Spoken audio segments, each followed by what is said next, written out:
दे देगा ये लोग, फिर भी जो है ना वो एक पन्ना क्या है, वो कोना भी नहीं छू सकता इस संविधान का। ये संविधान बाबा साहब के द्वारा जो बनाया गया है वो हमेशा रहेगा। अगर ये जो छूना भी चाहेगा वो जल के राख हो जाएगा। इंडिया गठबंधन बना दिया, सब कोई भी गठबंधन बना ले, लेकिन जो है ना वोट हमारा राज तुम्हारा नहीं चलेगा, नहीं चलेगा। वोट हमारा है, राज भी हमारा रहेगा, देश का संविधान भी मेरा ही रहेगा। वोट आप किसको दीजिएगा? हम लोग वोट जो है, मूल निवासी जो अपने लोग हैं, जिसका डीएनए आपका मूल निवासी जदयू, आरजेडी, कांग्रेस नहीं, जो कांग्रेस नहीं है तो जदयू को दीजिएगा, फिर कांग्रेस से आरजेडी को दीजिएगा? नहीं, हमारा जो कंसर्निंग होगा हम लोग। नमस्कार, आप देख रहे हैं पीएम बिहार न्यूज। आज मैं आया हूं जम्मू जिले के सिविल व्यवहार न्यायालय यानी सिविल कोर्ट, और यहाँ पर मेरे साथ मौजूद हैं हरे कृष्णा कुमार जी, एडवोकेट, वरिष्ठ एडवोकेट हैं।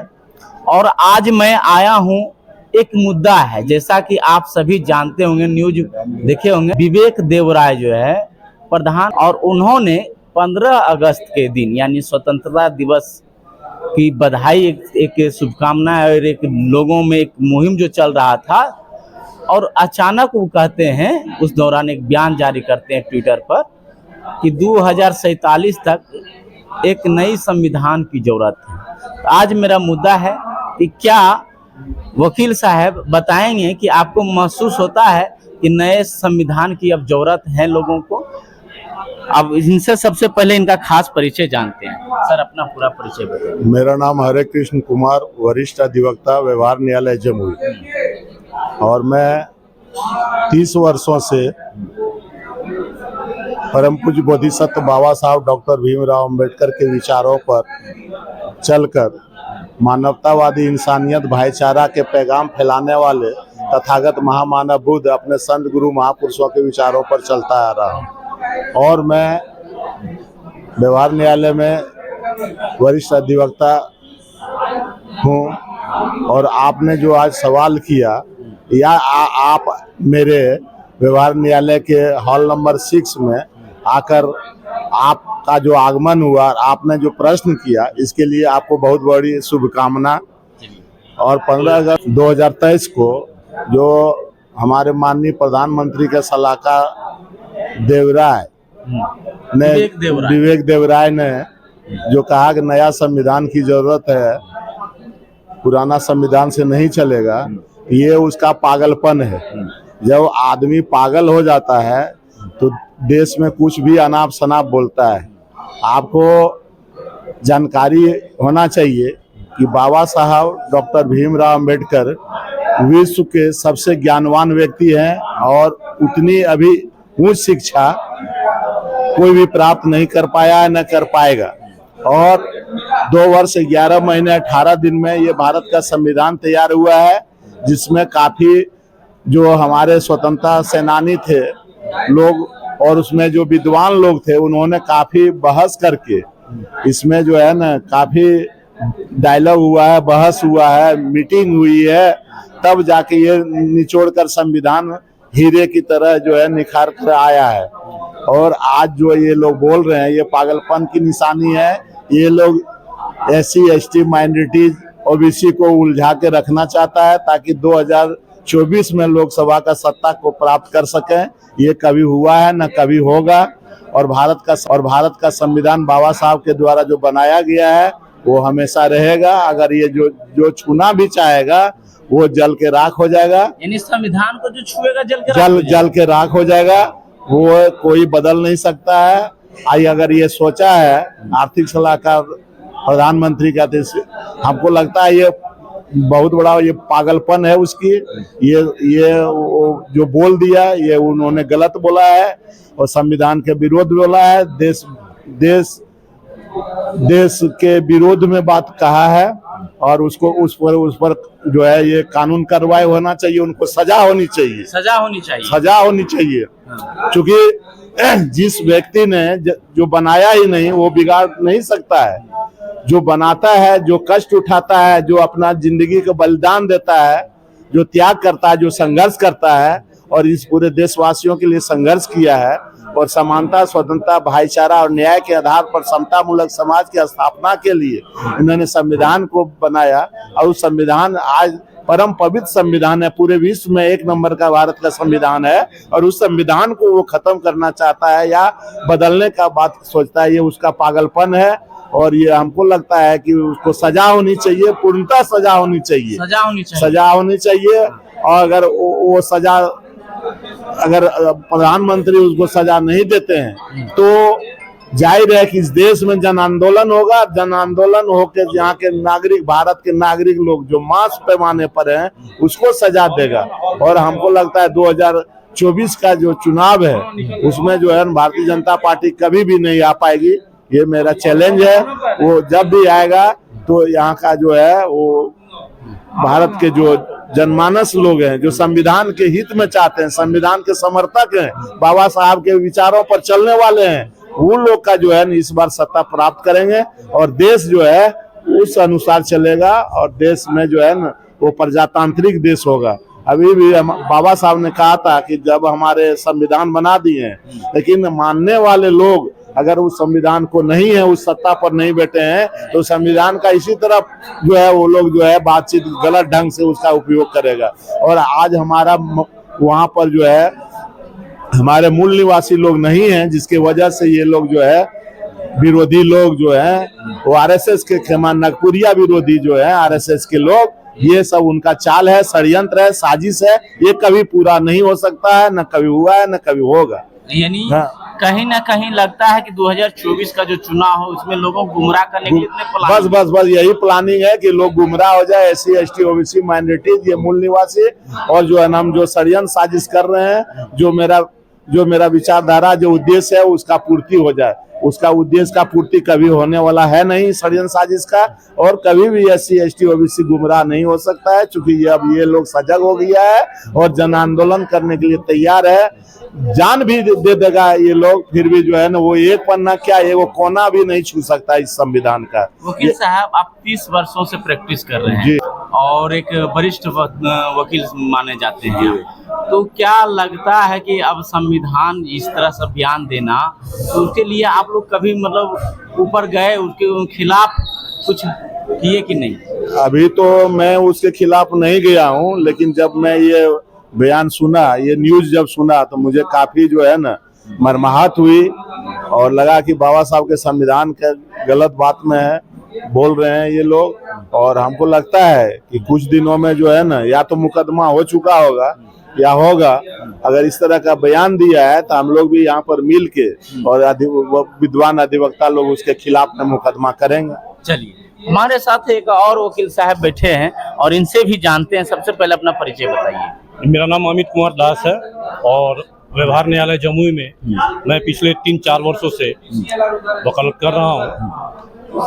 और अच्छा, अभी जो एक मुद्दा है देश में, ये वर्तमान में जो ये संविधान में बदलाव की बात चल रही है, तो मैं बताना चाहूँगा कि भारत विविधताओं का देश है। भारत में के संविधान में बहुत सारी विशेषताओं में एक विशेषता है भारतीय प्रस्तावना। भारतीय प्रस्तावना में एक शब्द आया है पंथ निरपेक्ष। मुझे लगता है कि कुछ लोगों को भारतीय संविधान के प्रस्तावना में आया हुआ यह शब्द पंथ निरपेक्ष जो है, यही सबसे ज्यादा चुभ रहा है। पंथ निरपेक्ष को धर्म निरपेक्ष, धर्म ही मेन मुख्य मुद्दा यही है कि भारत में किसी एक विशेष धर्म का वह राज्य स्थापित हो, जो कि आप ये बताइए श्रवण जी कि मैं अतुलनीय भारत की नहीं, पूरे विश्व की मैं बात करना चाहूंगा कि पूरे विश्व में कई महापुरुष हुए हैं, कई ज्ञानी हुए हैं, लेकिन उस ज्ञानी और महापुरुष में द सिंबल ऑफ नॉलेज, इसकी उपाधि अगर किसी को दी गई है तो वो थे हमारे डॉक्टर भीमराव बाबा साहब अम्बेडकर। तो अभी आप लोगों ने जैसा कि संविधान बदलने की बात कही जी, और तो लोगों को कहीं लगता है कि SC ST OBC को गुमराह करने का साजिश तो नहीं कर रहा, उसके पीछे क्या कारण हो सकता है? बिल्कुल, ये इसलिए क्योंकि ये चुभ रहा है। आफ्टर ऑल ये जानने की बजाय कि आरक्षण है, ये प्रश्न क्यों नहीं करते हैं कि आरक्षण आखिर उनको दिया क्यों गया। आम तौर पे जो है ना, अगर लड़ाई या हक की बात आती है तो किसी की भी लड़ाई जो है ना उसके लिए एक सीमा होता है। आप उसके लिए एक समान जो है ना, आप उस सीमा से जो है ना प्रयास करेंगे। ये लोग काफी पिछड़े हैं, आज भी जो है ना मुख्य धारा से नहीं जुड़ पाए हैं, आज भी मुख्यधारा से नहीं जुड़ बिल्कुल पाए। नहीं। लेकिन लोगों को मतलब कह रहे हैं कि हम मुख्यधारा में हैं, यही लोग मुख्यधारा में नहीं हैं। ये व्यवहारिकता अगर है तो आप जाकर देखें, आज भी जो है ना कई लोग ऐसे हैं जो शहर का मुंह नहीं देखे हैं। ऐसा बात है। चलिए, अभी एक और प्रश्न है सर आपसे। जी। कहीं ये लोग मतलब जिसका बयान देता है, कहीं किससे प्रेरित हो सकता है? ये लोग जो बयान दे रहा है, ये आरएसएस के लोग, ये विदेशी लोग हैं। अच्छा। ये विदेशी लोग हैं, और ये जो है एशिया और यूरोप के बीच में जो यूरेशिया है, वहाँ से ये लोग आए हैं, यूरेशियन हैं। हाँ, और ये भारत को कॉलोनी बना लिए हैं, षड्यंत्र साजिश करके, छल प्रपंच, जात पात, ऊंच नीच भेदभाव करके। अच्छा। और इसके चलते हमारे जितने भी संत गुरु महापुरुष हुए, वो तथागत महामानव बुद्ध हुए, बाबा साहब अम्बेडकर हुए, मानवर कांसीराम हुए, छत्रपति साहू जी महाराज हुए, छत्रपति शिवाजी हुए, बहुत सारे हुए, महात्मा ज्योतिबा फुले, माता सावित्री माई फुले हुए, सम्राट अशोक हुए, बहुत सारे संत महापुरुष हुए। उन्होंने इस व्यवस्था को नकारा, और जो है शर्मन संस्कृति को जो है, जो देश में हमारा सिंधु घाटी सभ्यता से चला आ रहा था, द्रविड़ सभ्यता, वो सभ्यता हमारी थी, और हम लोग इस देश के द्रविड़ हैं, इस देश के मूल निवासी हैं। और यही जो है हम लोग को मूल निवासी और यूरेशियन के बीच में जो ये लड़ाई है, और ये ऐतिहासिक लड़ाई है, और वो चाहता है कि हम लोग का जो है मानसिकता के अनुसार देश चले, जो कभी न भविष्य में हुआ है और न कभी भविष्य में होगा, न वर्तमान में है। अच्छा, ये बदलने की जो चल रहा है संविधान को, वो कैसा संविधान लाना चाहता है? वो ब्राह्मणवादी संविधान लाना चाहता है, वो यूरेशियन संविधान लाना चाहता है, और वो जो मूल निवासी के खिलाफ में संविधान लाना चाहता है, जो कभी भी हो नहीं सकता है।